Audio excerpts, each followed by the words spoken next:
welcome to the very first episode of Off the Record. As you know now, this show is about absolutely nothing, but we're going to talk about everything. And from an intergenerational lens to try to find common ground about difficult concepts sometimes to talk about, but what we can prove is you'd be surprised how much we agree on if we just communicate about it. So my guess is none other than Philly's own QDZ. So you know you had to be my first guest. Oh man, now you putting pressure on me. I gotta make this good. I gotta give you some juice or some dirt or something. I gotta, you know what I mean? We gotta get some headlines. So you know where I got this first idea, the genesis of it came from me and you at my breakfast table eating breakfast. And you said, we should do this or you should try this. And here we are. So thank you for the inspiration, bro.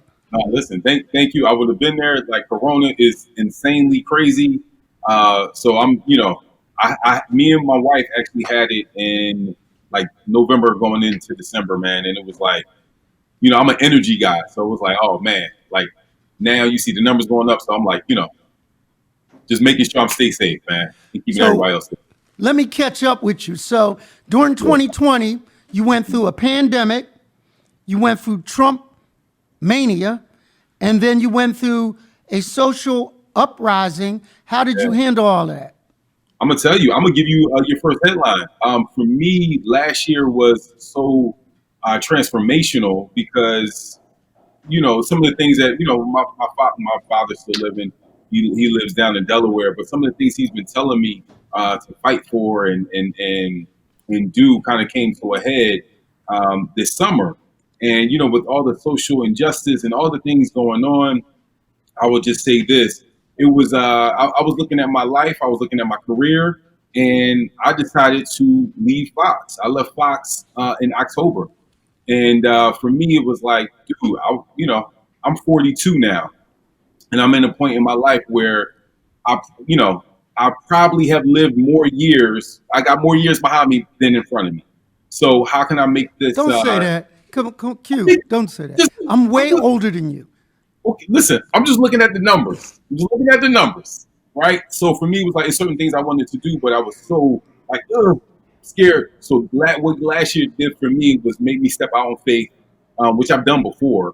But take my career, take my life, take my family, in my own hands. So I'm really, really happy, really excited, but even more excited to even be talking to you right now.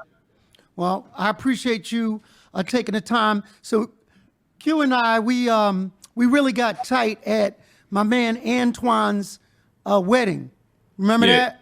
Yes, sir. That was, man, I mean, 12, 13 years ago. Yep. Yeah. And so as the old head in the bunch, I was invited by Antoine as his set-aside old head. He must have spent in yesterday's money close to 70 grand on that wedding. Yeah, or maybe more.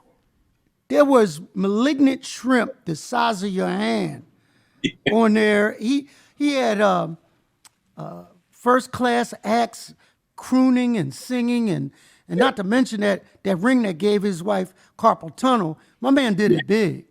Yeah, he did it. Yeah, he did it so big. I told my wife, like, don't have any ideas because we got married the same year. I said, don't even think we're going to do, don't look at this. Close your eyes because we didn't do that.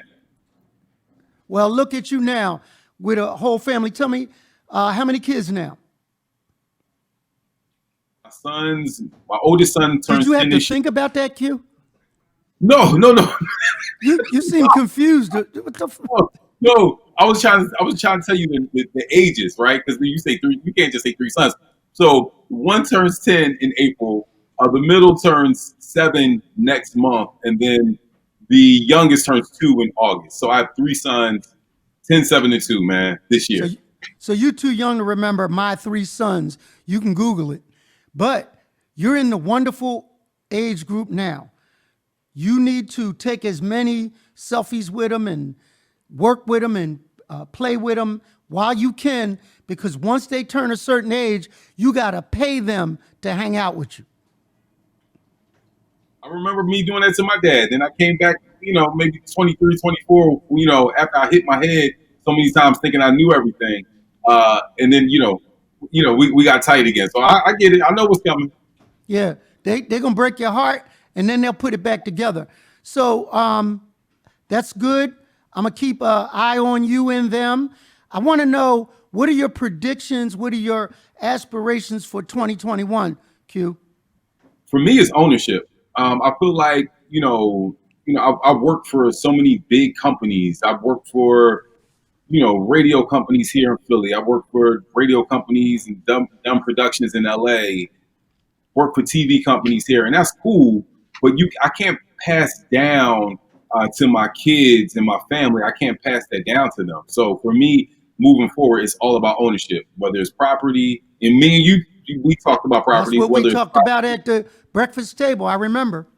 yeah, property, tech, and just really owning my entertainment space. So for me, it's about ownership. I always look at what every job I'm at. I'm never looking at like I'm going to be the biggest star. I'm always looking at the bottom line of how much people are making off of what I'm making, and I look at my paycheck. I'm like, it's never comparable. And I will look at a podcast that said, if your job pays you what you're worth, they will go out of business, and that stuck with me. So did you ever think about teaching?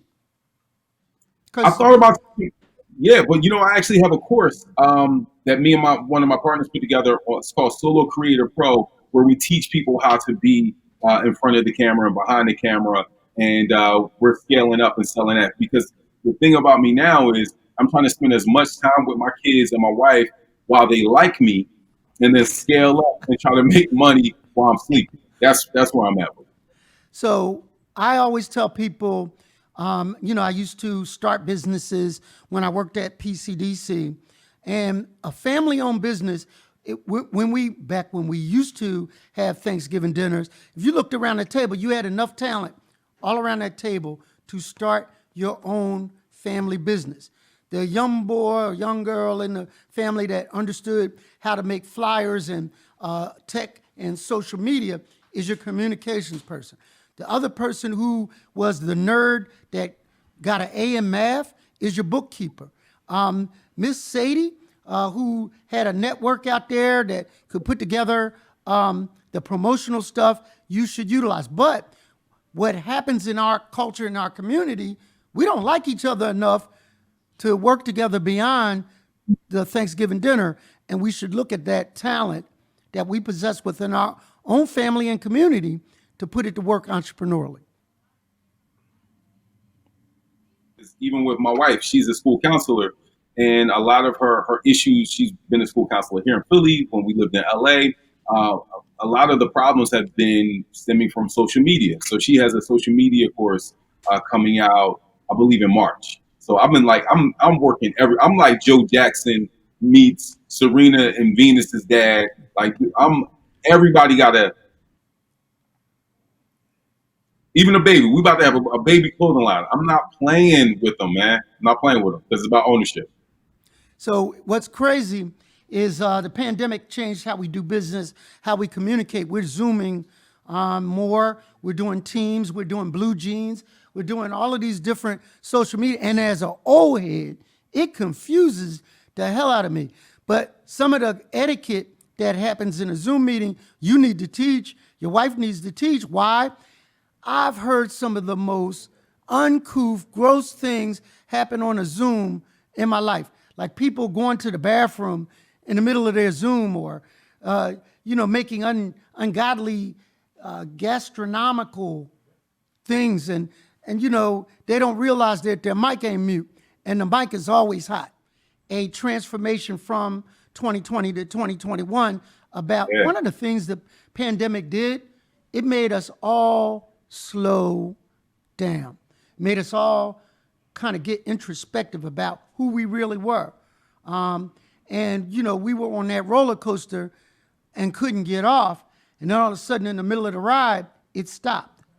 So now we got to kind of take an account of who we are and what we want to be when we grow up.